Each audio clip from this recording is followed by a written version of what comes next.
If you think chess is just a game, you're not playing it right. And it is for the players. It's not just a game. A game is Monopoly. A game is, you know, Scrabble. A game is, you know, any video game. This is much different. In fact, a lot of world-class players actually call it sport. And they have Olympiad every 2 years from around the world. It's quite the deal. It's huge.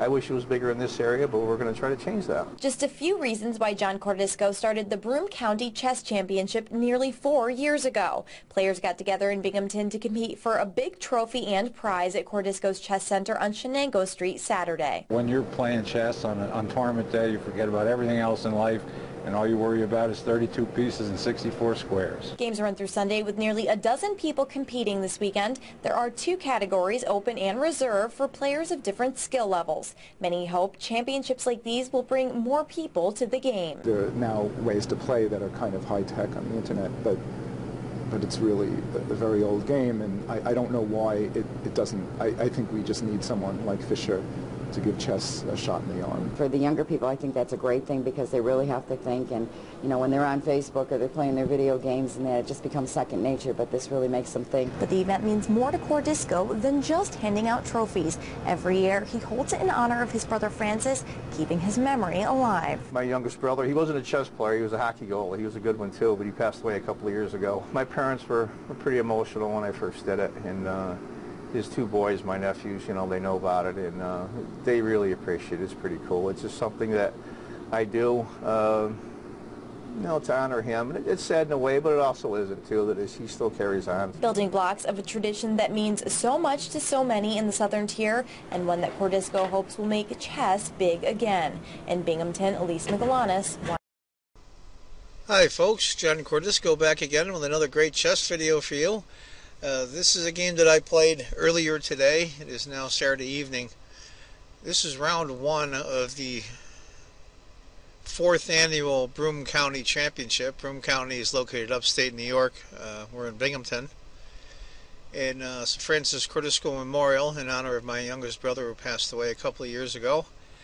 And it's a game I played in the first round. Today we played 3 rounds. I'll have a series of these games from this championship of my games. Plus other individuals in the tournament. We have a really strong showing. It's a little bit lighter turnout than usual, but the players in the open section are very strong for this area.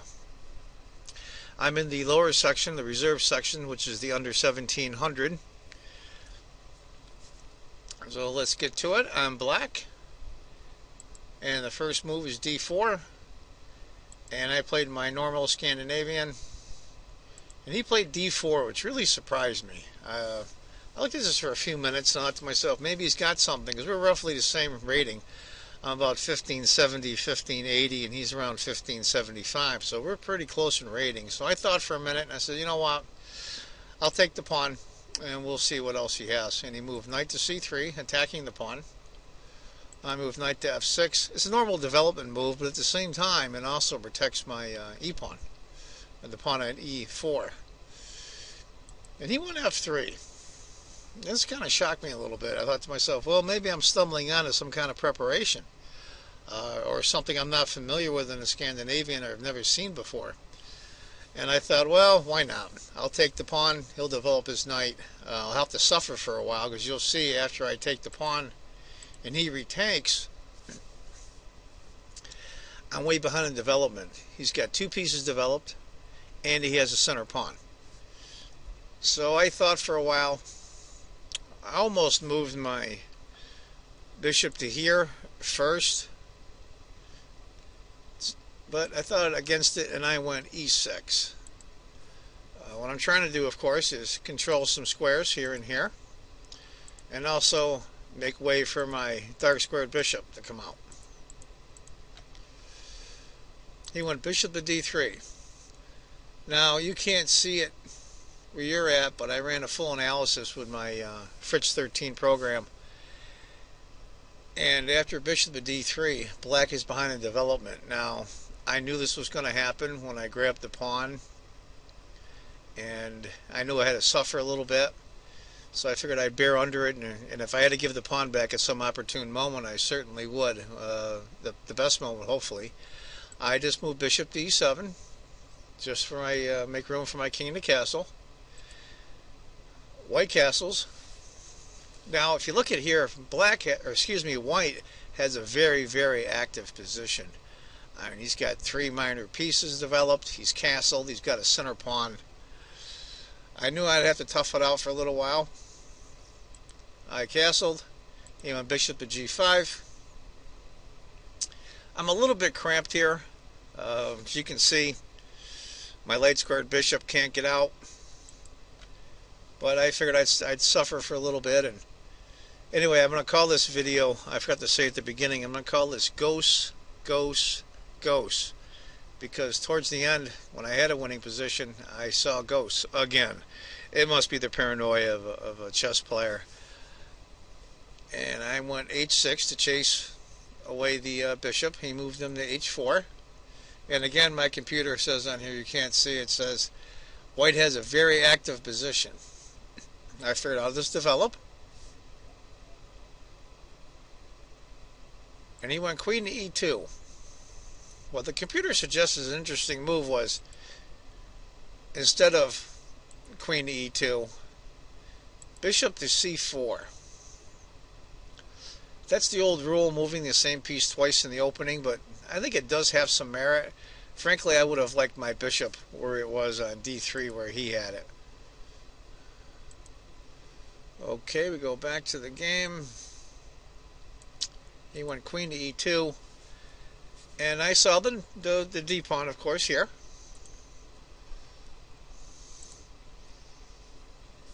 And I immediately took it.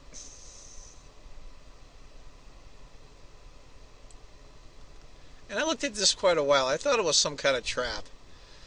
I was worried about my bishop here would be kind of loose. But I took the pawn. He took, I took with the queen. Now currently I'm feeling okay. I mean, my dark squared bishop on e7 is a little loose. Nothing's guarding it, but I'm pretty comfortable here. He moved bishop to f2, hitting my queen. Now here's where I kind of go a little haywire. I go queen to bishop 4. Now my thinking, of course, was to attack his b pawn, make him move the rook to guard the b pawn, and his knight would be hanging after that if he didn't. But what he did was he moved bishop to g3. Now I'm thinking, okay, now my c pawn is being attacked. He's going to let me have his b pawn. He's probably going to move his knight after that. I would assume after I attack it, he's going to move his knight here. And I didn't really feel that comfortable. So what I did was, oops, excuse me. Let me change that a little bit here. I'm getting a little carried away in the video. There we go.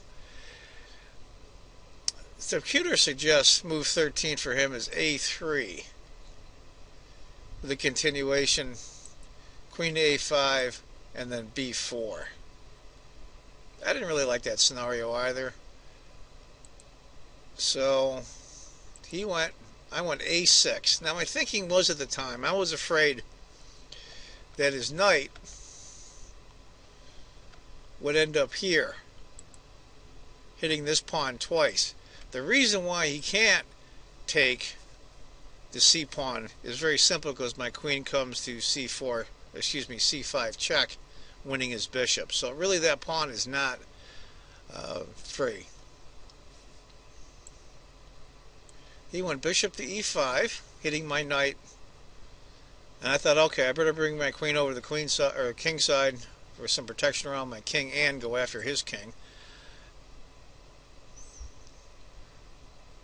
Now what the computer suggests instead is a series of moves is interesting.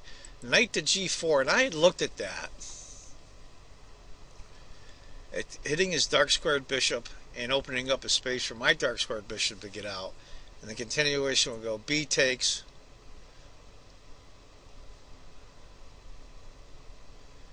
queen takes b2, queen takes g4, queen takes the knight, queen to g3, queen to d4 check, king to h1, and that's a continuation that suggests after knight to g4. I looked at some of that continuation. I really didn't feel comfortable with it.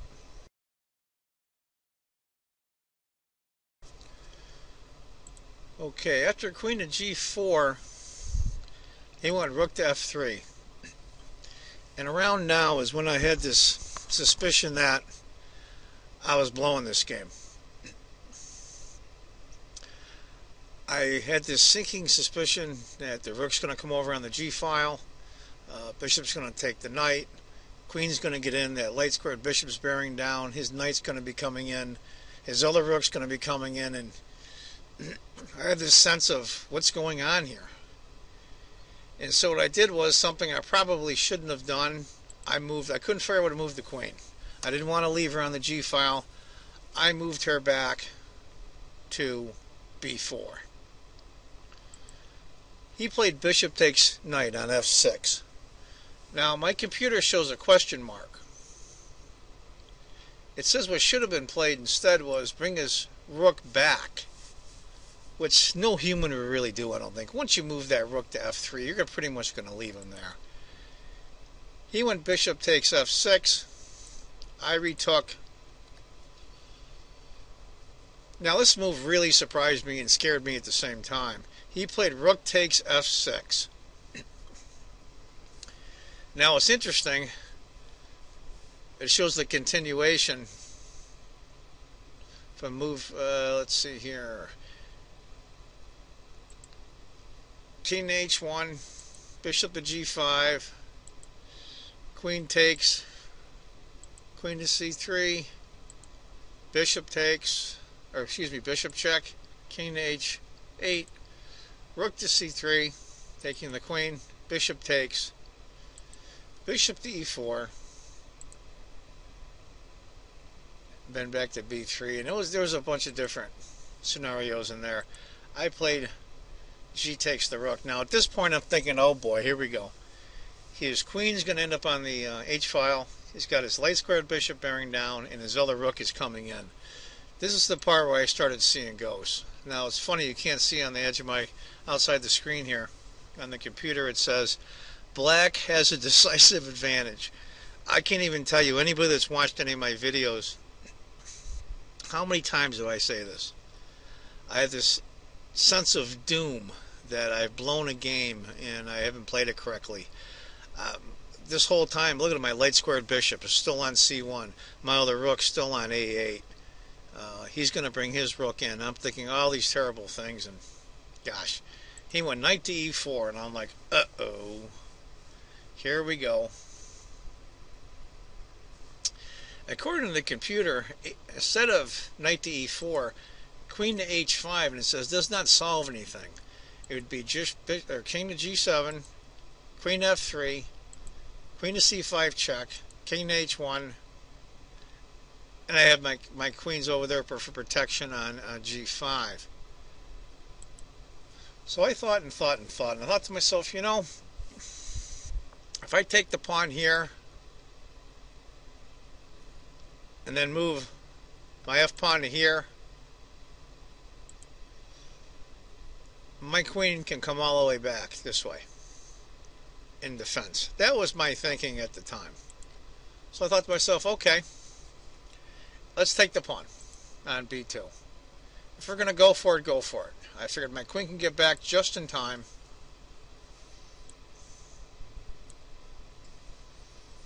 But according to the computer, instead of queen takes b2, it says queen to d4 check. And it actually says secures the point. In other words, I win the game. The continuation would have been knight to f2 and then f5, which is probably a little better scenario than what I had with the queen coming back. Needless to say, after queen takes b2, he went queen to g4 check.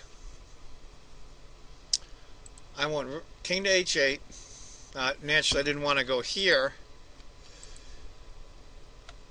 because of the fact this knight would have had a discovery and it would have been devastating. He played rook to f1. Now, I'll tell you the truth, honestly, that's a very, very natural move. Probably a move that I would have made. Bring the rook in on the attack, put him on the open file, but the computer has a double question mark, and it says let it slip away. What it suggests instead of rook to f1, queen to f4, letting me take the rook, king to f2, queen to d4 check, king to f1. I thought rook to f1 was a much, much more natural move. Now, after his rook to f1, which I thought was a very natural move, I moved my pawn to f5. I thought the attack would continue. He went queen to h4. And I moved queen to g7. And I breathed a little easier. I thought, okay, my queen's back there. My light squared bishop is backing up this pawn line here. At least it hasn't been moved, but at least it's being useful.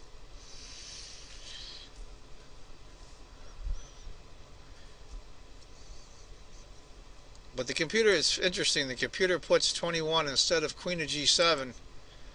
F takes e4, and black can celebrate victory. And I couldn't see how. I looked at that, but it says queen takes h6 check, king to g8, rook to f6, bringing the rook in, queen to a1 check, king to f2, queen to d4, f1, and black seals the victory. After queen to g7,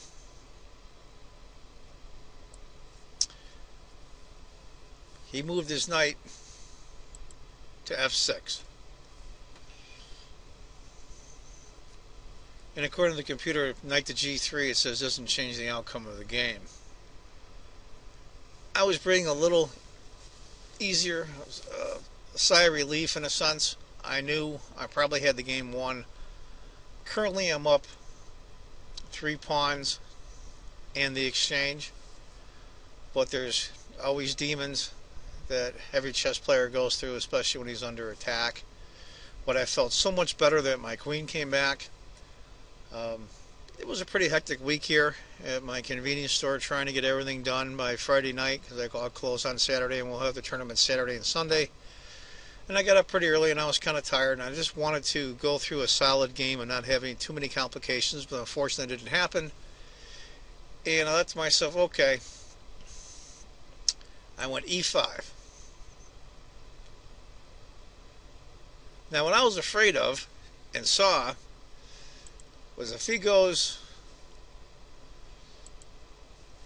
queen here check, excuse me, check on the rook. What was I going to do? I mean, I can't play queen takes knight or queen takes rook and then bishop takes. It's a mess. He didn't play that. He played rook to f3 after e5.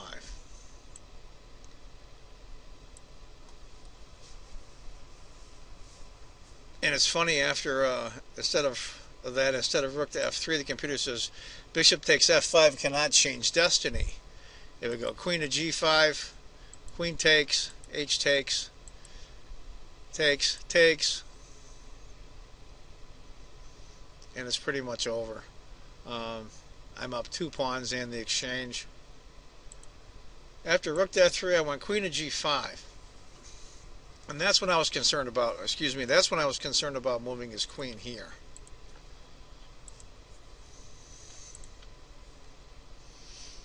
I didn't really know what to do.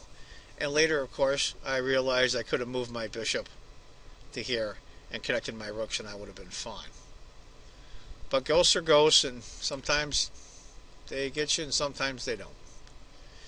He played queen takes, and when he did that, I breathed a huge sigh of relief. I played h takes, rook to h3 check, king to g7.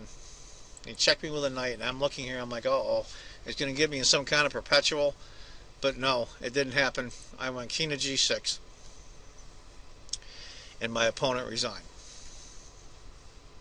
There's a lot coming. Once I move my late squared bushes, my rooks are connected. Move my rook over to h8, and it pretty much seals his doom. Right now, he is down 3 pawns in the exchange.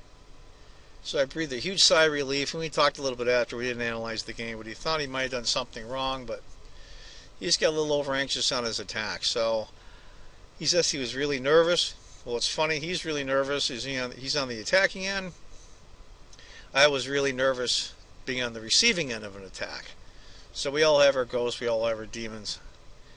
And that's round 1 for me, game 1, in the 4th annual Broome County Championship Francis Cordisco Memorial. I hope you enjoyed it. There's going to be many more games to come from other players as well as myself. So look forward to those, and it's going to be all day today, which was Saturday, April 18th, and the next 3 rounds are going to be tomorrow, April 14th. $1,000 guaranteed prize money, total prize money.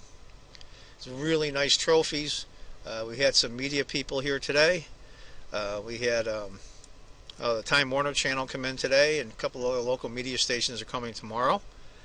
As well as the opening move in this round was done by the Broome County executive, Deborah Preston. It was pretty cool, and she got a nice plaque for showing up here.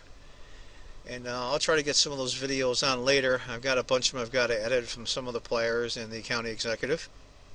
Anyway, folks, that's it for this video. Remember, if you think chess is just a game, you're not playing it right. And I'll see all of you in the next video.